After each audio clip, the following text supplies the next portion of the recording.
get asked a lot since the Dragons show, what it is, to the extent that I've been successful in business, why is that, or what's been my secret to success? And I fumble around and I don't really give a great answer. And until it struck me the other day, and I don't do this often, but because I'm in the Mandeville Theatre, and when I was here at Ridley, I did act in a musical.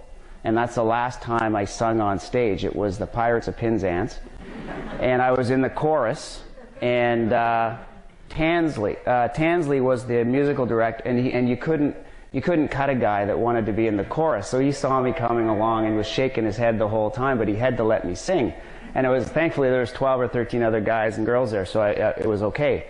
But so this is the first time I'm going to sing in public since the Pirates of Penzance in that would have been 1978. I guess, again, I get asked a lot, what has been, why you've been successful. And it really came to me in a song, and some of you might recognize the song. The younger guys won't, but some of the older guys might remember. It went something like this. When I was a young man, I asked my mother, what would I be? Would I be handsome? Would I be rich? Here's what she said to me. No. But working my ass off ever since. So I got to talk about Ridley and everything it did for me and all the great experiences and technology. It was the mothers. It always comes back to the mothers. I'm telling you. I do want to talk a little bit about Lavalife and the experience I had building that company, because I know some of the students here are from the business program, and I did learn some stuff building that organization, besides it being a lot of fun and in a great area of interest. And then I want to talk a bit about the life of an entrepreneur. I'm a lifelong entrepreneur, and I've got 2 kids under 10. Got them right where I want them, right, in terms of listening to me and everything. I'm not sure that I would influence them to be an entrepreneur. So for you guys thinking about it, or anyone that is, I'm talking to the converted, but it's the title of that part of my talk is Life of an Entrepreneur, ... not for everyone. So beware of that one. Anyway, we'll get to that. Thirdly, this show, The Dragon's Den, has been kind of a game changer for me.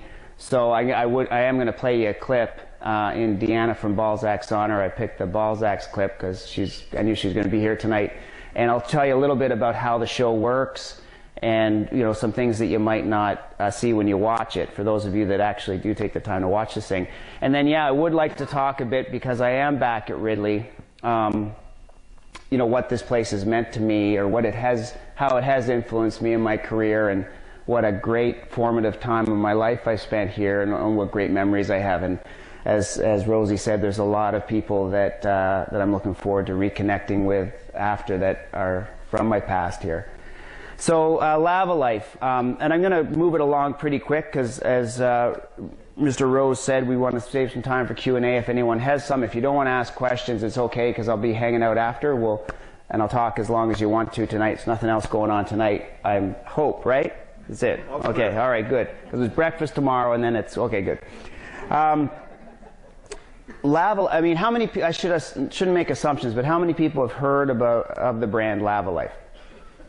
Okay, so that doesn't surprise me, because Lavalife was one of those companies that topped out at about $100 million, which isn't a huge company, but 98% of the country knew the brand. Right, so one thing I could give you a list of things we didn't do well. One thing we did very well is we did a great marketing job, to the extent that people knew what we were doing and knew this service existed. How many of you use the service?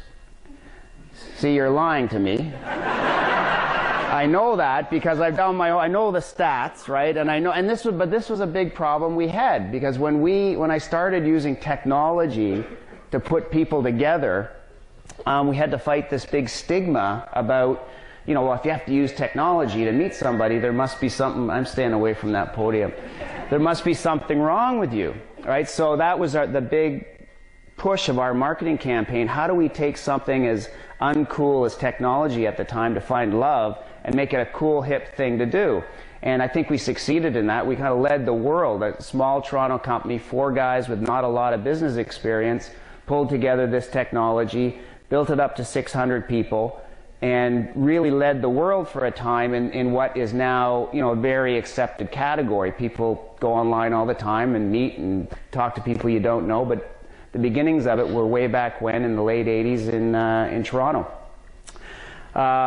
So 4 guys. As I look back on that time, it's funny. I don't think about the technology. I don't think about you know, the great luck we had at being in the right place at the right time. The things that stick with me, and I just wanted to mention this for the business students in the room, you'll hear word of this as you go on in your career, is the organizational development, the time we put into organizational development. And what I mean by that, there's 2 words that are 2 definitions that I've carried with me from that time. One is vision, and the other one is core values.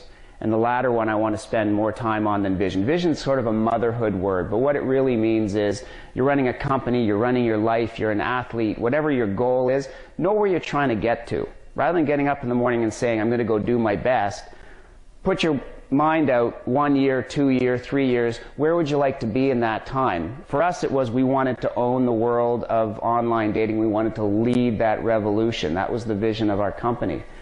More important even than that for me was the establishment of core values.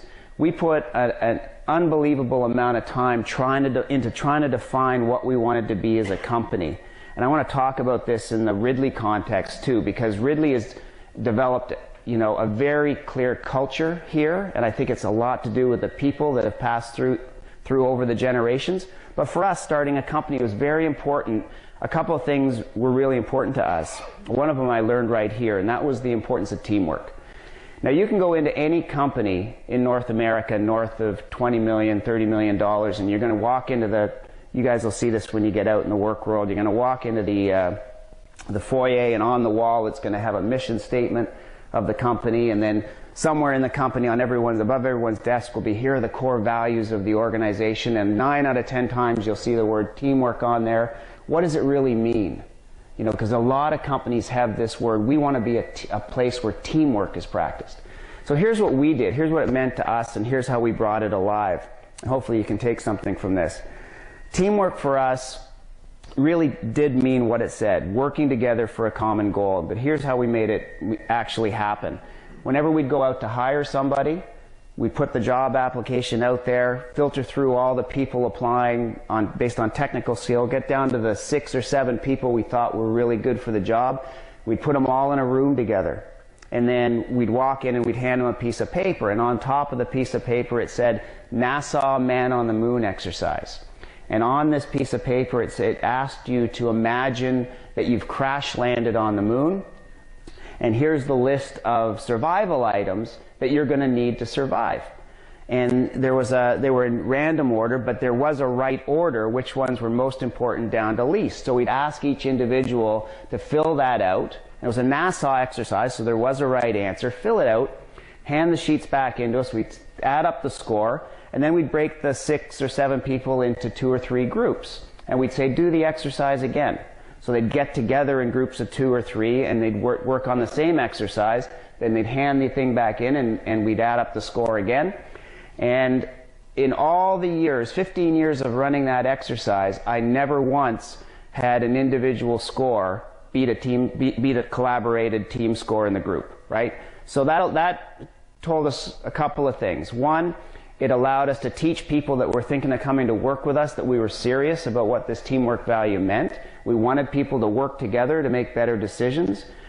We got to watch them, you know, how they work together.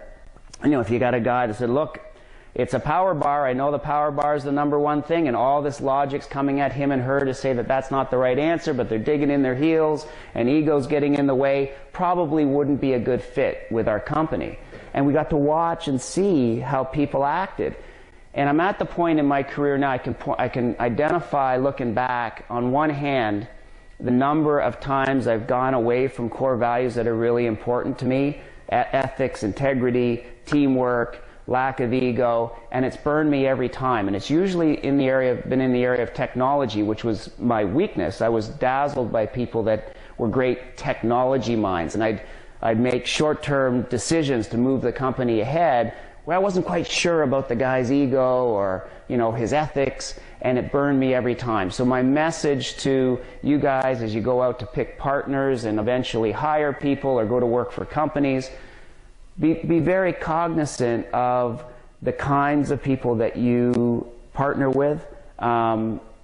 Look for like-minded people. I'm at the stage of my life now where I hope I've wasted the last amount of energy I have on trying to overcome people's ego when you're trying to have a business discussion or make a decision, because it's a complete waste of time and energy and unnecessary.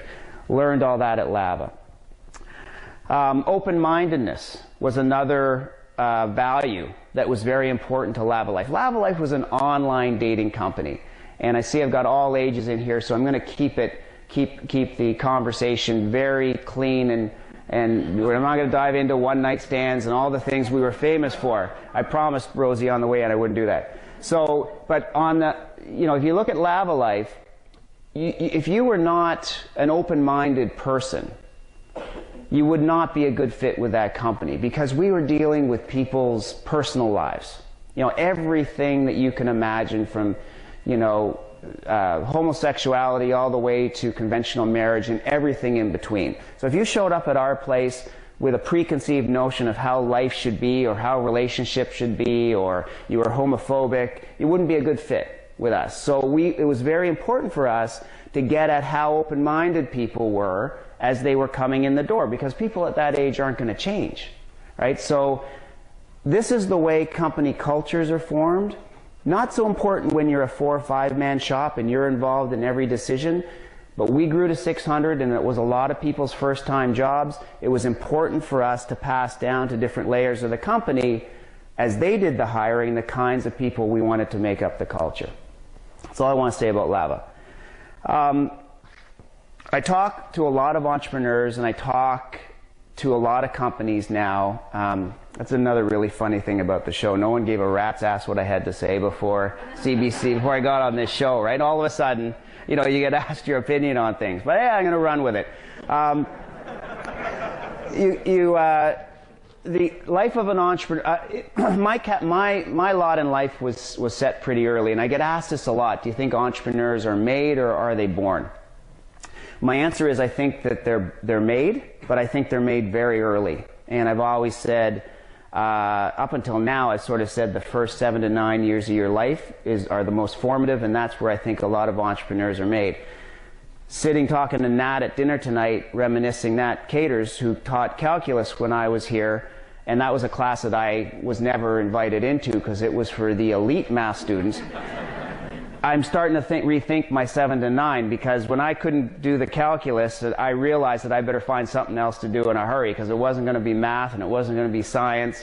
History was okay. But anyway, I mean, I'm extending my age group now to say the influence happens a little early. But I think they're made, but they're made very early. And my lot in life was set, because my dad showed up from England with 40 pounds in his pocket and a grade 8 education.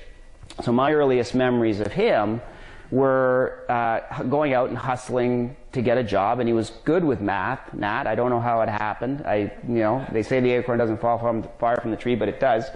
He went out and got a job keeping the books at a local car dealership, and you know, came home for dinner, went and started the books at night on a local Canadian Tire franchise. So my earliest memories were of him working really, really hard to make something from nothing, to take care of his family. So my earliest heroes were guys that began with very little and then made something of themselves, whatever it was. So, you know, I had the Globe and Mail paper route when I was 12. They don't allow the kids to do that anymore because you're out too early and it's dark and that kind of thing. It's really changed. Became a tree planter to put myself through university. It was important that I do that. The tree planting, I thought I'd died and gone to heaven, because let me get this straight. The harder you're willing to work, you get paid by the tree, the more money you made. So it was a very entrepreneurial job. Did a number of small projects through my entrepreneurial career before stumbling really on telepersonals, which became Lavalife. And I've never really worked for anybody since. But when I get asked more carefully about life of an entrepreneur, and I realize now that a lot of kids watch this Dragon's Den show. That's the main eye-opener for me, the number of families that watch this thing. So you start to think a bit more about what you're saying now. You know, you're reading the headlines in my industry. I'm in digital technology, and being an entrepreneur is sexy again. You're hearing about Facebooks and Groupons and LinkedIn's and these young kids that have developed code in their basement that are, you know, overnight multimillionaires. The truth of the matter is those stories are very few and far between. And if I went back and added up all the hours that I'd spent working on projects over the year and equated it to wealth, I'd probably start crying, because it really is a full-time commitment, especially in the area I play in. When we started, the technology for our company took up 3 times the size of this stage. It was massive. It was expensive. It was a barrier to entry for people trying to get into technology. Today, kids and young people are whipping off code in their basement. And if you're not willing to work 7 days a week, 24 hours a day on your project and think about it, I can guarantee you somebody else is. And the difference between today and when I started in business is that there's no secrets now. So it was always the case, if you had a good idea, someone else somewhere was thinking the same thing. But now it's out on the internet, it's in a blog, it's, you know, it's in a recording somewhere, it's traveling. So there's no secrets. So as I look at my 2 kids, 7 and 9, and look at what it takes to be a successful entrepreneur today, it really is, there's an element of unhealthiness to it in terms of how obsessed I believe you have to be in order to be a successful entrepreneur in today's economy. And I may be preaching to the converted here in terms of people that are out doing their own thing. You'll know what I'm talking about. It's a labor of love. For you guys thinking about what you want to do, think about it carefully, because there's nothing wrong with, you know, going to work and having someone give you a check at the end of the week and having a balanced weekend and being healthy and doing all the things that you want to do. And I'm looking at my 2 kids, as I said, and I know there's a lot of parents in the room. I've still got them at that age where they think I'm special, right? So they're looking up, they see me on TV, and, you know, they're listening to what I'm saying. I understand I got my 9-year-old, I've got about, 3 years left before he thinks I'm an idiot, right? And if I really play my cards right and I'm a good guy, then he'll come back eventually, you know, maybe 16, 17, and I start to get smarter again. So I'm in that really special time, and it's got me really thinking about, you know, whether this is a life that I would try to influence them to lead. For those of you that are interested in it, the good and the bad, you feel every victory and you feel every defeat. That's the good and the bad of it. It's all about, it's very personal, right? So if I call it my 51-49 rule. You meet a successful entrepreneur that tells you that they haven't made mistakes or had some weeks or months where they just wondered what the heck they were doing. They're lying to you, okay? Because it really is about how you recover from those mistakes more than how you live with the victories. And I call it the 51-49 because inevitably, when I look back at my career, I've had 51% victories and 49% defeats. That 2% has been done often enough that I've built a successful career as an entrepreneur. And I'm thankful for that 2%. But if I look at the number of people that are trying to deal with the weeks and the months that they have those 49% experiences, if you're the kind of person that's coming home and kicking the dog, or not a good partner to your wife, or not a good parent to your kids, or, you know, you really are lying awake at night, on and on and on, maybe that's not a choice that you should make. It really is, in my view, how you deal with the 49%. So hopefully that's helpful about life of an entrepreneur.